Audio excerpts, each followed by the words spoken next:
Il-Park Nazzjonali ta' Taqali trasforma ruħu biex jilqa' għal-Festival Summer Days, avveniment mifrux li qed jiġi organizzat għall-ewwel darba mill-Awtorità tat-Turiżmu b'kollaborazzjoni mal-BBC Radio 1, Dan Stage u Creamfields. Għalkemm tul il-jum tal-erba' kien hemm problemi ta' temp tant li kellu jseħħ xi tibdil, il-kap ta' Dipartiment tal-Avveniment fl-Awtorità tat-Turiżmu Lionel Gerada stqar ma' One News li tul il-jum tal-ħamis kollox se jsir kif skedat. Fejn il-riħ kienet jaffiċina l-forza 7, aħna ħadna kull measure possibbli fejn aħna ma riskjajna xejn, aħna il-health and safety tan-nies tiġi l-ewwel qabel kollox.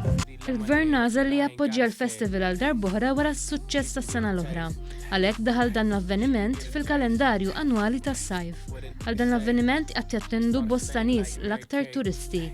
L-artisti li se jipparteċipaw fil-festival jinkludu lil DJ Geta, il-hip hop artist Taiga u l-kantant James Arthur kif ukoll bosta DJs Maltin. Nistennew tendenza kważi ta' 60% ta' turisti qabla mal-40% lokali. Nistgħu ngħidu ħajkun wieħed mill-attivitajiet aħna nisejħulu wieħed mill-ikbar attivitajiet li torganizza l-Malta Tourism Authority. Il-kunċert Summer Days ta' din is-sena se jkun iffukat aktar fuq l-aspett ambjentali b'aktar vużjoni fuq l-immaniġġjar tal-iskart. Fuq il-neħħu 70% mis-single use plastic.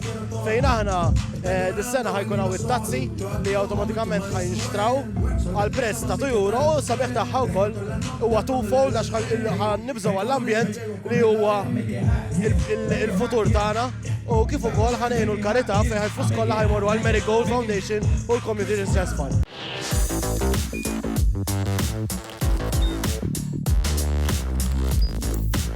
Idħol fuq one.com.mt u hemmhekk tista' tara l-programmi kollha li jxandru fuq One permezz ta' One Play.